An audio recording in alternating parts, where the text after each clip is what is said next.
أم كنتم شهداء إذ حضر يعقوب الموت إذ قال لبنيه ما تعبدون من بعدي قالوا نعبد إلهك وإله آبائك إبراهيم وإسماعيل وإسحاق إلها واحدا وَنَحْنُ لَهُ مُسْلِمُونَ۔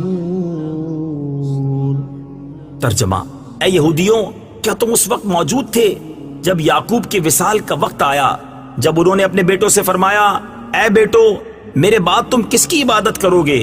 تو انہوں نے کہا ہم آپ کے معبود اور آپ کے آباء و اجداد ابراہیم اور اسماعیل اور اسحاق کے معبود کی عبادت کریں گے جو ایک معبود ہے اور ہم اس کے فرما بردار ہیں۔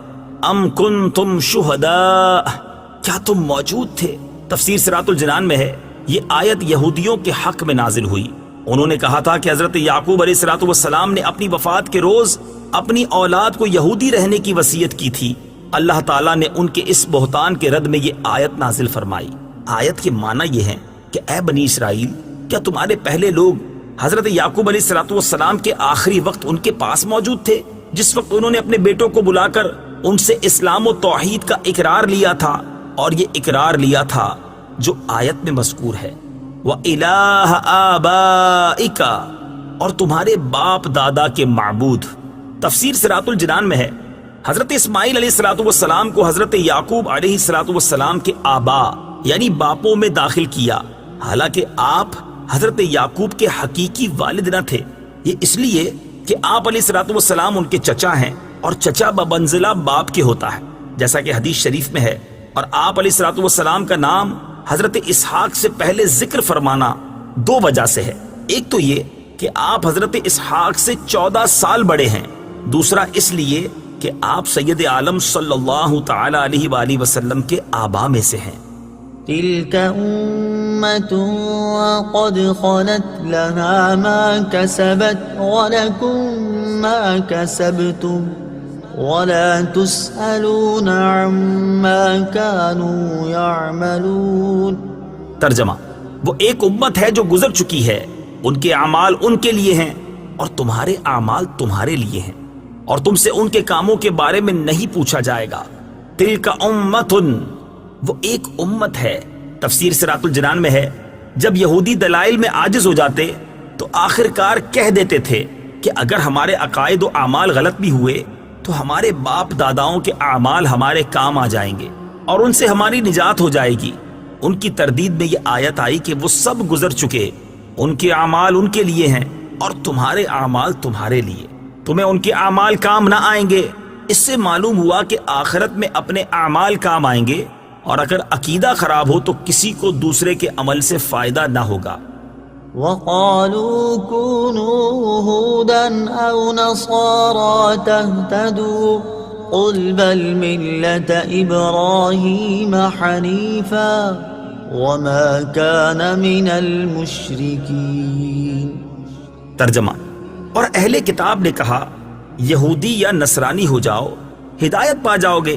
تم فرماؤ ہرگز نہیں، بلکہ ہم تو ابراہیم کا دین اختیار کرتے ہیں جو ہر باطل سے جدا تھے اور وہ مشرکوں میں سے نہ تھے۔ کونو، ہو جاؤ۔ تفسیر صراط الجنان میں ہے حضرت عبداللہ ابن عباس رضی اللہ تعالی عنہما نے فرمایا کہ یہ آیت مدینہ کے یہودی سرداروں اور نجران کے عیسائیوں کے جواب میں نازل ہوئی۔ یہودیوں نے تو مسلمانوں سے یہ کہا تھا کہ حضرت موسیٰ علیہ السلام تمام انبیاء میں سب سے افضل ہیں، اور توریت تمام کتابوں سے افضل ہے، اور یہودی دین تمام ادیان سے اعلیٰ ہے۔ اس کے ساتھ انہوں نے حضرت سید کائنات محمد مصطفیٰ صلی اللہ تعالی علیہ وآلہ وسلم، انجیل شریف اور قرآن شریف کے ساتھ کفر کر کے مسلمانوں سے کہا تھا کہ یہودی بن جاؤ۔ اسی طرح نصرانیوں نے بھی اپنے ہی دین کو حق بتا کر مسلمانوں سے نصرانی ہونے کو کہا تھا۔ اس پر یہ آیت نازل ہوئی بل ملت ابراہیم، بلکہ ابراہیم کا دین۔ تفسیر صراط الجنان میں ہے ارشاد فرمایا کہ اے حبیب صلی اللہ تعالی علیہ وسلم، آپ یہودیوں اور عیسائیوں کو جواب دے دیں کہ جب کسی کی پیروی ضروری ہے تو ہم حضرت ابراہیم کے دین کی پیروی کرتے ہیں جو کہ تمام فضائل کا جامع ہے، اور حضرت ابراہیم علیہ الصلوۃ والسلام ہر باطل سے جدا تھے اور وہ مشرکوں میں سے نہ تھے۔ اس میں اشارتاً یہودیوں، عیسائیوں اور ان تمام لوگوں کا رد کر دیا گیا جو مشرک ہونے کے باوجود ملت ابراہیمی کی پیروی کا دعویٰ کرتے تھے کہ یہ لوگ اپنے آپ کو ابراہیمی بھی کہتے ہیں اور شرک بھی کرتے ہیں، حالانکہ ابراہیمی وہ ہے جو حضرت ابراہیم علیہ الصلوۃ والسلام کے دین پر ہو، اور حضرت ابراہیم علیہ الصلوۃ والسلام مشرک نہ تھے۔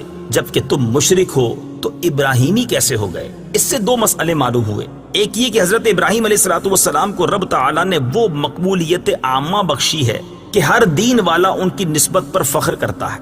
دوسرا یہ کہ صرف بڑوں کی اولاد ہونا کافی نہیں جب تک بڑوں کے سے کام نہ کرے۔